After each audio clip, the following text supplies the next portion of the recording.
Bonjour les pluches, on se retrouve pour une nouvelle vidéo où l'on va apprendre à faire le top dos croisé Astrid.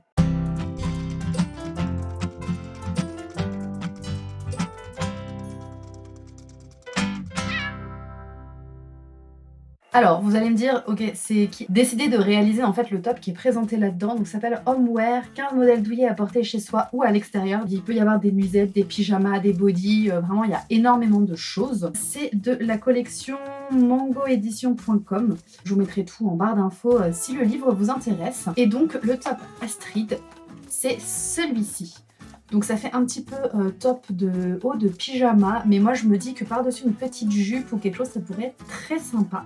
Et donc j'ai décidé de le réaliser, moi vraiment pour le porter couramment tous les jours, on va dire. Donc au niveau de la préparation du patron, en fait on va avoir un devant, un dos, les manches évidemment, de quoi faire le petit nœud et du coup d'enforme pour l'encolure devant et pour la parmenture au niveau du dos. Donc on va devoir thermocoller en fait la partie qui est ici et la partie qui est ici pour que ça se maintienne mieux.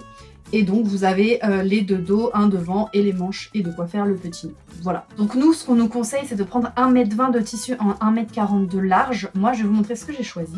Hop, c'est ce tissu-là donc que j'ai acheté chez Mondial Tissu. Je ne sais même plus le prix, je crois que je ne l'ai même pas regardé. Ce sont des petits flamants roses qui du coup sont en or. Et je me disais c'est sympa, ça peut passer un petit peu, je peux mettre du noir, je peux mettre du beige, je peux mettre du blanc, voilà, c'est assez neutre.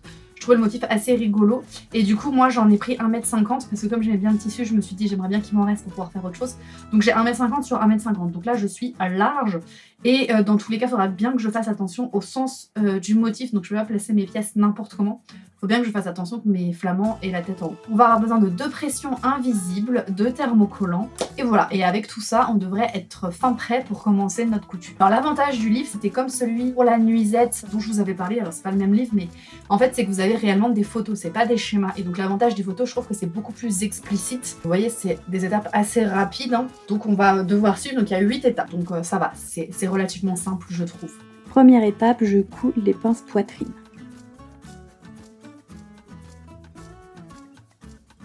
J'assemble ensuite par les lignes d'épaule le devant et le dos.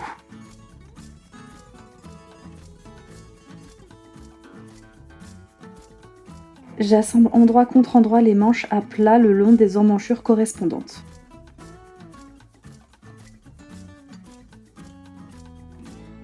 J'épingle le devant et le dos endroit contre endroit le long des côtés et des dessous de manches. Je thermocolle les parmentures et les enforme d'encolure. Je couds endroit contre endroit les parmentures dos.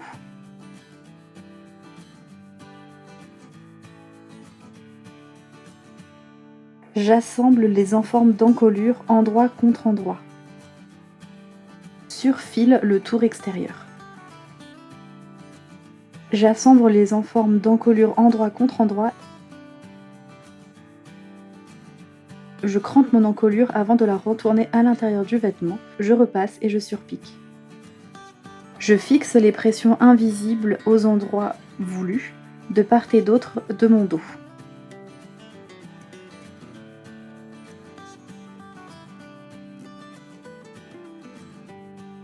Pour réaliser le nœud, je couds endroit contre endroit en laissant un petit trou. Je retourne et je fais un nœud.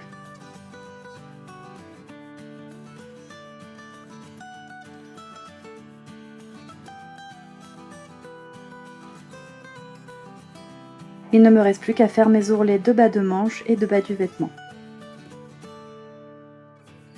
Et voici le résultat, donc il est un petit peu court, ça me fait vraiment croque-top.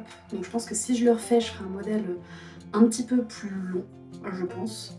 Mais j'aime beaucoup. Là j'ai mis du coup une jupe taille haute pour qu'il n'y ait pas de ventre entre.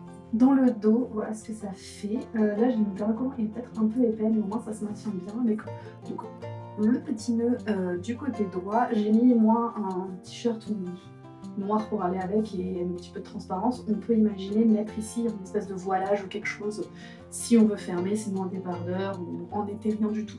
Je vous remercie d'avoir regardé cette vidéo, j'espère qu'elle vous aura plu. Moi je suis trop fan de ce petit top. Je vais regarder s'il n'y a pas d'autres choses que je pourrais faire dedans. Vous n'hésitez pas si jamais vous possédez le livre ou si jamais vous avez envie que je fasse d'autres choses, parce que je vais vous montrer un petit peu là le sommaire, mais on a plein d'autres choses. Vous voyez, il y a des bodys, ça pourrait être intéressant à réaliser un body du coup manche longue, donc il serait pas comme celui de la Saint-Valentin, mais un body qu'on pourrait porter tous les jours. Il y a des combinaisons, il y a la chemise, vous voyez, qui est nouée au milieu. Enfin, il y a énormément de possibilités, donc ne vous étonnez pas si je vous reparle de ce livre-là et que je vous refais des patrons dessus. Moi, je vous dis merci d'avoir regardé cette vidéo jusqu'au bout. N'oubliez pas que tout ce qui est fait avec amour est toujours mieux fait, et on se voit la semaine prochaine.